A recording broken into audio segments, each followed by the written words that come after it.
Hello children, myself Jagdamba Singh welcomes you all in political science class. We are continuing chapter number 1 which is political theory and introduction and this is the fifth part. इससे पहले video में हम लोगों ने देखा था कि how we can put political theory in practice और आज हम लोग देखने वाले हैं why should we study political theory कि हम लोग पॉलिटिकल थ्योरी पढ़ते क्यों हैं। तो आइए समझते हैं कि पॉलिटिकल थ्योरी पढ़ने के क्या फ़ायदे हैं। We are not politician, bureaucrats, lawyer or judge, activist or journalist. Then what do we gain by knowing political theory? अब प्रश्न ये है कि ना तो हम लोग पॉलिटिशियन हैं, ना ही ब्यूरोक्रेट हैं, ना ही लॉयर हैं और ना ही जज हैं और ना ही एक्टिविस्ट या कोई जर्नलिस्ट हैं। तो फिर पॉलिटिकल थ्योरी हमें क्यों पढ़नी चाहिए। हमसे मतलब यहाँ वी से मतलब आप सभी क्लास 11th के बच्चों से जिनके लिए ये वीडियो खास करके है, उन बच्चों से संबंधित बात है कि आप क्यों पॉलिटिकल थ्योरी को पढ़ेंगे, इसके पीछे क्या उद्देश्य है, क्या उद्देश्य होना चाहिए, क्यों पढ़ा जाए इसको, जबकि इनमें से कोई भी आप लोग नहीं है। तो देखिए अभी आप लोग पढ़ रहे हैं, पढ़ाई के दौरान हैं, पढ़ने के बाद ही किसी प्रोफेशन को चुनेंगे तो पॉलिटिकल थ्योरी जो है वो डायरेक्टली आपको फ़ायदा पहुंचा सकता है और इनडायरेक्टली भी इसके एडवांटेजेस हैं। तो आइए दोनों समझते हैं हम लोग।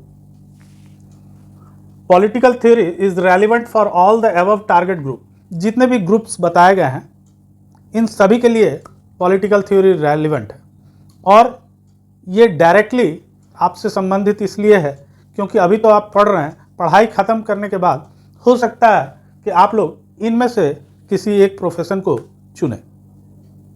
जब आप इनमें से किसी प्रोफेशन को चुनेंगे तो डायरेक्टली पॉलिटिकल थ्योरी का लाभ आपको होने वाला है और इनडायरेक्टली भी लाभ होता है, वो भी देख लें हम लोग। You may choose one of the above profession in the future. ये अबव प्रोफेशंस जो दिए गए हैं इनमें से किसी एक को आप सेलेक्ट कर सकते हैं आगे चल के, या फिर indirectly political theory is relevant for you.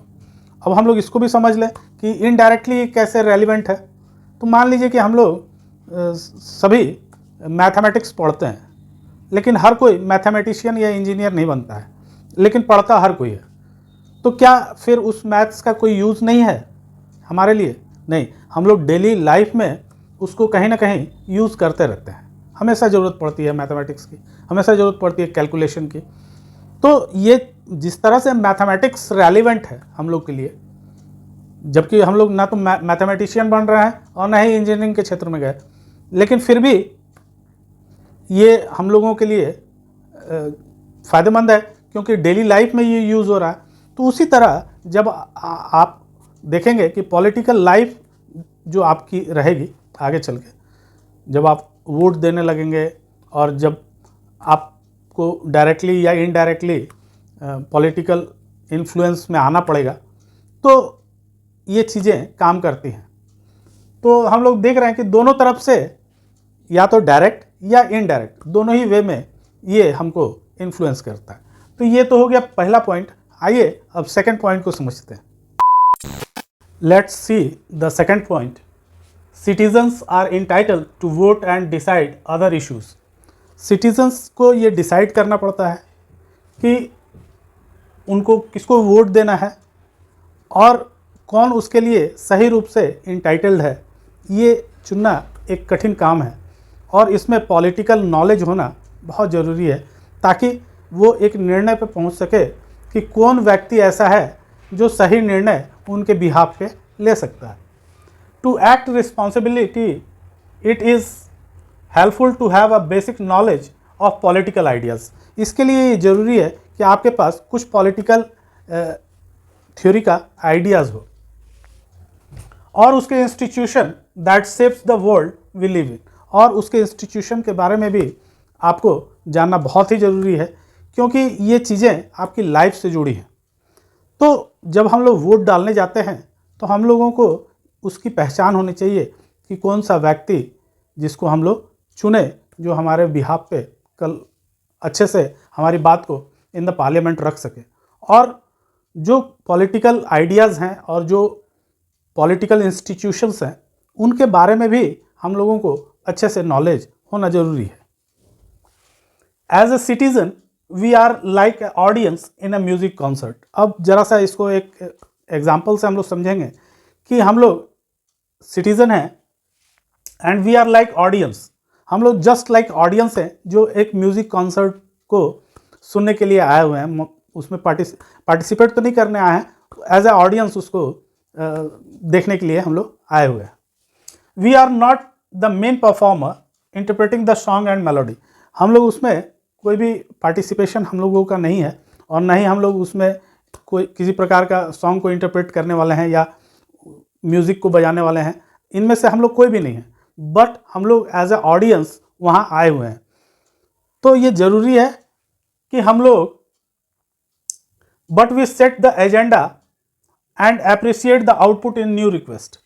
हम लोग को वो जो गाना गा रहे हैं म्यूज़िक कॉन्सर्ट्स में जो लोग पार्टिसिपेट किए हैं, वो लोग जो सॉन्ग्स को डेडिकेट कर रहे हैं, वो हमारे समझ में आना चाहिए, उस म्यूज़िक से हम रिलेट करें, ये हमारी समझ इस तरह की होनी चाहिए। प्लस हम जो है वो एजेंडा तय करें, एजेंडा तय करें कि कौन सा गाना हमको सुनना है और वो रिक्वेस्ट के ज़रिए हम लोग उन तक पहुंचाए और वो उन गानों को गाए और उस पर ताली बजे, यानी कि रिस्पांस दोनों तरफ से हो, वो उधर से गाए और उसको इधर से एप्रिसिएशन मिले। इस तरह का कॉन्सर्ट जब होगा म्यूज़िक का तो वो दिलचस्प होगा और वो सुनने योग्य होगा। ठीक यही चीज़ हम लोग देखते हैं कि पॉलिटिक्स में है। पॉलिटिक्स जो कर रहे हैं, पॉलिटिशियंस जो हैं, they are doing work for people, citizens, और सिटीज़न उनको अप्रिसिएट ना करे, वो जहाँ गलती कर रहे हैं उसमें टोके नहीं उनको, रोके नहीं उनको, या अपने अपने रिस्पॉन्स को ना बताए कि उनको अच्छा लगा या नहीं लगा, सही है उनके लिए या नहीं है ये सही। ये सारी चीज़ें दोनों तरफ से होनी चाहिए। उधर से कुछ हो रहा है तो इधर से उसका रिस्पॉन्स भी जाना चाहिए।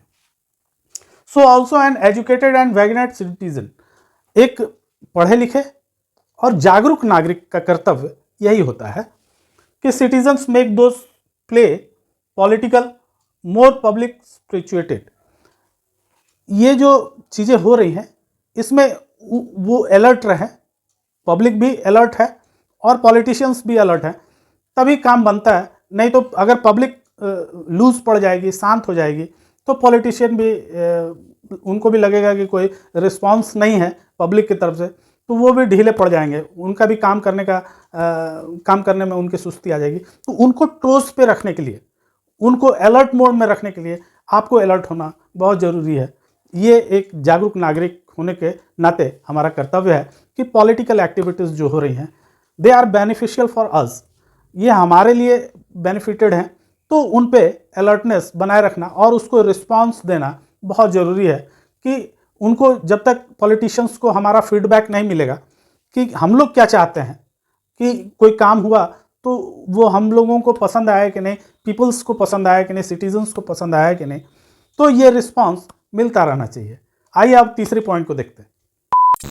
बच्चों, चाहे फ्रीडम हो, इक्वालिटी हो या सेकुलरिज्म जैसे बहुत सारे चीज़ें हैं, they are not abstract issues in our life. ये हमारे लाइफ में कोई एब्स्ट्रैक्ट इश्यूज नहीं है, यानी कि ये एक केवल भावात्मक मुद्दा नहीं है हमारी ज़िंदगी के लिए। क्यों भावात्मक मुद्दा नहीं है? क्योंकि हम लोग डेली इसको अपने लाइफ में इंटरैक्ट कर रहे हैं, यानी कि इनको फेस कर रहे हैं हम लोग रोज इन लाइफ में। We daily encounter discrimination in our society. इन चीज़ों को लेकर, चाहे वो फ्रीडम हो, इक्वालिटी हो, सेकुलरिज्म हो, और इस तरह के बहुत सारे मुद्दे हैं। ये मुद्दे एब्स्ट्रैक्ट नहीं हैं, ये केवल एक भावात्मक मुद्दे नहीं है, बल्कि इनको डेली हम लोग इनके साथ डिस्क्रिमिनेशन होता हुआ देखते हैं और उसको हम लोग इनकाउंटर करते हैं इन आवर सोसाइटी। डेली रोज हम लोग देखते हैं कि कहीं ना कहीं डिस्क्रिमिनेशन इन चीज़ों को लेकर हो रहा है। We prejudice against people who are different from us. हम लोग एक पूर्ण धारणा बना लेते हैं कि जो लोग हमारे साथ हैं, हमारे सराउंडिंग्स में जो लोग हैं, जिनके साथ हम लोग काम करते हैं, उठते बैठते हैं, खाते पीते हैं, जिनके साथ रोज इंटरेक्ट कर रहे हैं हम लोग, उनके बारे में एक पूर्व धारणा हमारी बन जाती है, उनके कास्ट को लेके, रिलीजन को लेके, उनके जेंडर को लेके, कि ये व्यक्ति जो है ये कोई पार्टिकुलर कास्ट से बिलोंग करता है या पार्टिकुलर रिलीजन से बिलोंग करता है या पार्टिकुलर जेंडर का है। तो इस तरह की भावना, एक पूर्व धारणा हमारे मन में बन जाती है इन चीज़ों को लेकर, जो बहुत एक कंजर्वेटिव जो एक चली आ रही सोच है वो हमारे अंदर कहीं ना कहीं बैठ जाती है इस सोसाइटी में। Political theory encourage us to examine our ideas, और इन आइडियाज़ को, जो ये आइडियाज़ हैं, इनको पॉलिटिकल थ्योरी एग्जामिन करती है, और ये जो थिंग्स हैं लाइक फ्रीडम, इक्वालिटी, सेकुलरिज्म, इनको एनालाइज करती है और उस पर हमारे विचार कई रूप में उस चीज़ों को दिखाती है, कई लेयर्स में उन चीज़ों को की मीनिंग को समझाती है, ताकि वो एक डाइवर्स इशू हो जाए, न कि एक संकीर्ण विचारधारा कि ये व्यक्ति जो है ये इस कास्ट का है, रिलीजन का है या जेंडर का है, जैसा एक परसेप्शन बन जाता है किसी के साथ, वो चीज़ें नहीं है। उसको डायनामिक रूप से दिखाने की कोशिश करती है इन इश्यूज़ को, और looking at those ideas and feelings our thought become moderate. और इन चीज़ों को की व्यापकता को जब हम लोग जानते हैं, इसको डिस्क्राइब वे में जब हम लोग जानते हैं, इनकी मीनिंग्स को कई लेयर्स में हम लोग आइडेंटिफाई करते हैं, तब हम लोगों का विचार जो है वो स्वतंत्र होता है, फलता फूलता है, और हम लोगों का नज़रिया भी मॉडरेट होता है। हम लोग उस कंजर्वेटिव सोच से ऊपर आते हैं, जो एक परसेप्शंस बन जाता है सोसाइटी में, उससे ऊपर उठते हैं और उन चीज़ों को देखने की कोशिश करते हैं। तो बच्चों, ये चीज़ें केवल एक भावात्मक इश्यूज़ नहीं हैं, मुद्दे नहीं हैं हमारी लाइफ के, बल्कि इनसे हम लोग रोज़ इंटरेक्ट कर रहे हैं, रोज़ इनको इनकाउंटर कर रहे हैं इन आवर सोसाइटी, और ये ज़रूरी है कि हम लोगों को अपना सोच बदलना चाहिए, और इसके लिए पॉलिटिकल थ्योरी हम लोगों की मदद करती है। आइए फोर्थ पॉइंट को भी हम लोग देखते हैं। तो बच्चों, as a student we enjoy debates and elocution competition. School में जब हम होते हैं तो हम लोग डिबेट्स के प्रोग्राम में पार्टिसिपेट करते हैं, जो एलोकेशन के प्रोग्राम्स होते हैं उसमें पार्टिसिपेट करते हैं, यानी कि जो वाद विवाद की प्रतियोगिता होती है और जो भाषण वगैरह की प्रतियोगिता होती है, उसमें हम लोग पार्टिसिपेट करते हैं। We have opinion about what is right और रॉन्ग। उसमें हम लोगों को ओपिनियन देनी पड़ती है कि क्या सही है और क्या गलत है। What is just and unjust, क्या उचित है और क्या अनुचित है, ये भी बताना पड़ता है हम लोगों को। But we don't know they are reasonable और नॉट। लेकिन हम लोगों को ये नहीं मालूम होता कि हम लोग ये नहीं जान पाते कि क्या रीजनेबल है और क्या नहीं है। रीजनेबल का तात्पर्य होता है कि एक एप्रोप्रिएट समय पे कोई काम को करना वो उचित है या अनुचित है, ये चीज़ें अलग हैं, लेकिन एक पर्टिकुलर समय पे किसी स्थान पे वो काम किया जाता है या नहीं, वो रीजनेबल है या नहीं, ये जानना बहुत ज़रूरी होता है। इसको एक एग्जाम्पल से हम लोग देख सकते हैं। नेशनल एंथम चल रहा है और उस समय फ़ोन आता है और हम उस फ़ोन को निकाल लेते हैं, तो ये एक रीज़नेबल चीज़ नहीं है। हम लोगों को उसका सम्मान करना चाहिए, राष्ट्रगान का। तो ये चीज़ें हम लोगों को बताती हैं कि रीज़नेबल क्या है। तो political theory polish our opinions. Political theory जो है ये हमारे ओपिनियन को चमकाती हैं, पॉलिश करती हैं उसको, और for the shake of common interest. और हम लोगों को बताती हैं कि जो कॉमन इंटरेस्ट की चीज़ें हैं उस पर हम लोगों को कैसे रिस्पॉन्ड करना चाहिए और किस ढंग से उसको देखना चाहिए। तो एक लॉजिकल थिंकिंग हमारे अंदर डेवलप करती है पॉलिटिकल थ्योरी। तो आइए बच्चों, कंक्लूजन के रूप में हम लोग क्या पाते हैं, आइए उसको भी हम लोग देखते हैं। तो आइए बच्चों, कंक्लूजन के तौर पे हम लोग देखते हैं कि क्या चीज़ें हम लोग पा रहे हैं। Political theory affect us directly and indirectly. ये हम लोगों को डायरेक्टली और इनडायरेक्टली दोनों तरह से प्रभावित करता है। इसको हम लोगों ने समझा कि अगर हम लोग एक प्रोफेशन को चुनते हैं तो ये डायरेक्टली हम लोगों को इफ़ेक्ट करेगा, और अगर नहीं भी चुनते हैं तो भी इसकी नॉलेज हम लोगों को एक पॉलिटिकली सही ढंग से व्यवहार करने में हमारी मदद करेगा। It teachers the basic knowledge of political ideas and principles to make us responsible citizens. ये हम लोगों को रिस्पॉन्सिबल सिटीजन बनाता है और हम लोगों को उन पॉलिटिकल आइडियाज़ और प्रिंसिपल के बारे में ज्ञान देता है जिसके कारण हम लोग रिस्पॉन्ड करते हैं to the government. Our thought become moderate. इन आइडियाज़ और प्रिंसिपल को पढ़ने के बाद हमारी विचार जो है वो मॉडरेट होती है और हम लोग बहुत अच्छे से इन प्रिंसिपल और आइडियाज़ को ट्रैक करते हैं इन आवर सोसाइटी कि किस तरह से वो घटित हो रही हैं और उस पर किस तरह से हम लोगों को व्यवहार करना चाहिए। It improves our logical power. ये हमारे लॉजिकल पावर को भी बढ़ाती है।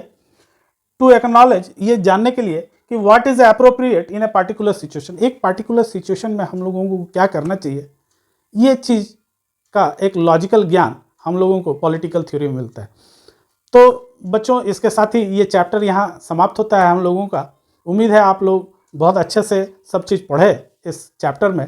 तो अपने दोस्तों के साथ शेयर कीजिए, इसको लाइक कीजिए वीडियो को और सब्सक्राइब कीजिए। Thank you.